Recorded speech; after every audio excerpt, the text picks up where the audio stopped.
berada di segmen Sudut Banda Aceh, segmen yang akan mengajak kalian jalan-jalan di sudut-sudut menarik kota Banda Aceh. Nah, di sini sebenarnya ada banyak bangunan bersejarah lainnya.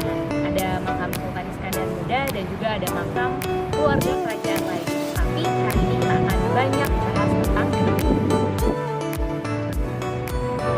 Jadi, yang menarik dari gedung ini adalah tulisan di atas pintu gedung, yaitu Udep Sare Mati Syahid, yang artinya adalah hidup damai mati syahid. Ini merupakan kata-kata yang menyemangati pejuang Aceh untuk melawan kolonialisme Belanda.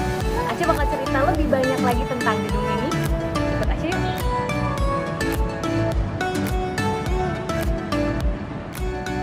Gedung ini adalah gedung yang dibangun oleh pemerintah kolonial Belanda sebagai pusat pemerintahan pemerintah kolonial Belanda di tanah Aceh. Kemudian juga sempat dijadikan pusat pemerintahan pada saat masuknya kolonialisme Jepang, dan sekarang digunakan sebagai gedung veteran dan juga gedung badan pembina Majelis Iskandar Muda. Nah, di tempat inilah pertama kalinya Sangsa Merah Putih dikibarkan di tanah Aceh setelah masyarakat Aceh terlibat bentrok dengan serdadu Jepang. Nggak percaya? Ini buktinya.